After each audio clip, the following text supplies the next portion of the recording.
Alright, it's McNeil from Louisa Automotive, and today we're going to be doing a price reveal on this 2010, I believe it's the Ford Focus. We'll be doing the cost reveal on that. Now, you already know, if you've been following the videos and you check this video out, you will see that I already disclosed that I bought this car for about $800 and my intention was to sell it for $5,000. So let's see if what I got for it and what happened kind of in between there and know what the profit is. Let's get into it. Check the mic and make sure it sound right, boys.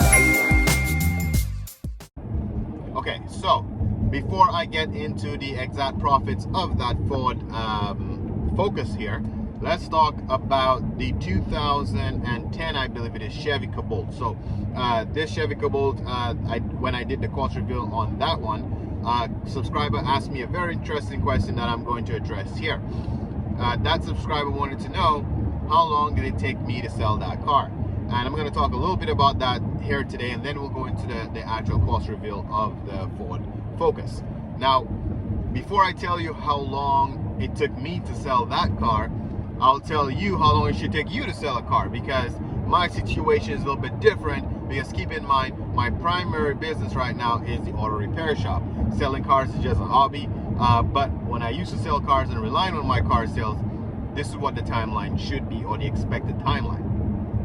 If you can sell a car within 30 days, anything under 30 days is pretty good. That means you're moving your inventory pretty well, and that is understandable. But the norm is, if you have over 15 cars and you have a decent sized lot, anything above 15, maybe even 20 car lot, you can sell your cars, I would say, between 2 and 3 months, okay? It doesn't mean every single car will take 3 months to sell. You should be moving inventory every single month, but you should not be trying to get your car sold. You should be trying to get your car sold before 3 months, okay? So 3 months is like the average, but if you can get the car sold under 3 months, under 1 month, that would be the best case scenario, okay?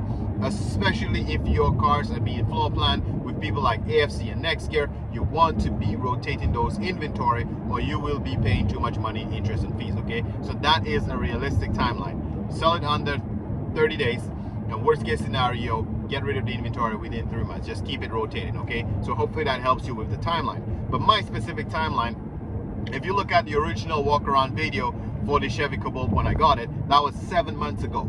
So I bought this car 7 months ago, and I started fishing, if you may. Normally I just post it online very quickly to get a sense of what the market thinks about the car, what the feedback on is, and I don't have AFC or Nextgear to be pressuring me to sell that car on a specific time and date.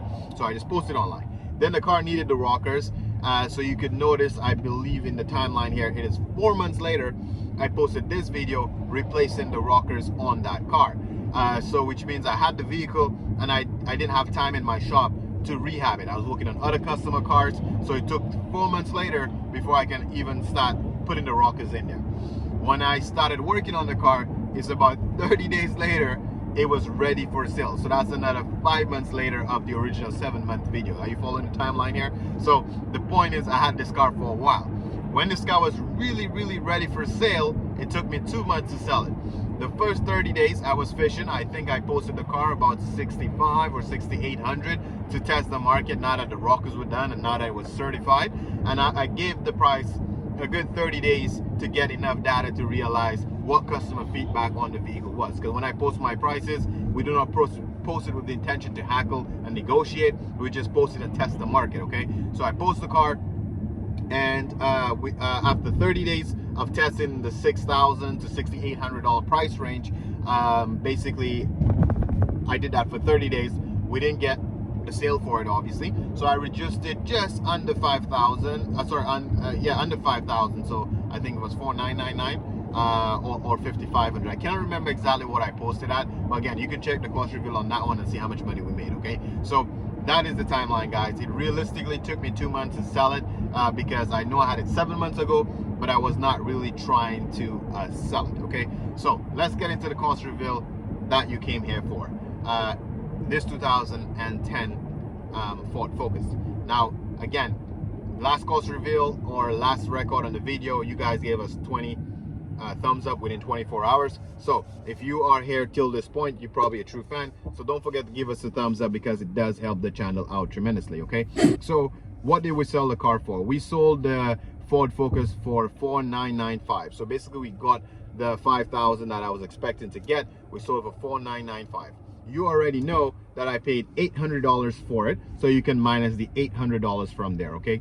Now I'm gonna go through my paper here and tell you exactly what the auction fees and what the rest of the things cost us. Now there's the usual other cost, like the Carfax, you know, $37.50, $60 for a transaction, or I guess purchase fee. Whenever you buy the car, you know you got to pay those fees.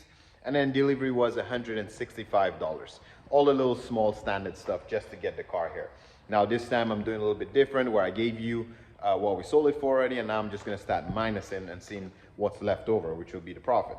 So that leaves us with $3,932.50 left over, and we had to do some work on it. Now in one of those videos, I believe it was an update video saying that I'm buying this car, trying to sell it for $5,000.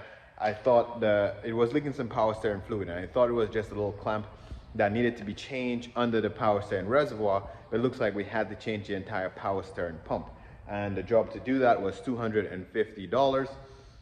We also did a little bit of body work, like, you know, we changed the rockers on that as well, so let's call that $1,000 based on the amount of work, and paint, because we had to do a little bit of repair on the rear bumper that we did ourselves as well. So let's just say all body work $1,000, okay? We did a regular oil change for 40 bucks, and then replaced 2 wipers on it. You know, the wipers are $15 each, so that would be $30 there. And if you want your wipers as well, you could check a link in the description below. You can get them on our website for $12.95 plus taxes, and then we can deliver it to you. If you want to drive by the shop and basically pick up your wipers there, you can do that as well. Licensing, registration for that car, we spent $59 to put the car in a customer name, so that left us with a $2,563.50 on that car. So we started with an $800 car. An $800 car, put some love into it. Obviously I did it during the time when the shop was slow, kind of in between customer jobs, but the point is we screw on with that car for a bit. I was able to sell it for $5,000 like I wanted to, and I was able to pocket $2,563.50. So that was a great flip. Hallelujah! Yes. Hallelujah! Okay, so I mean, what's the point, like I always tell you, of spending $8,000, spending, you know, even $15,000 on a car just to make $2,000, and then those little cheap cars, you can still make the same $2,000. Okay, so just showing you can start flipping with no matter what budget you have. You can buy something and start grinding, you know, get that money. Anyway, thanks for watching, and I catch you in the next one. Peace.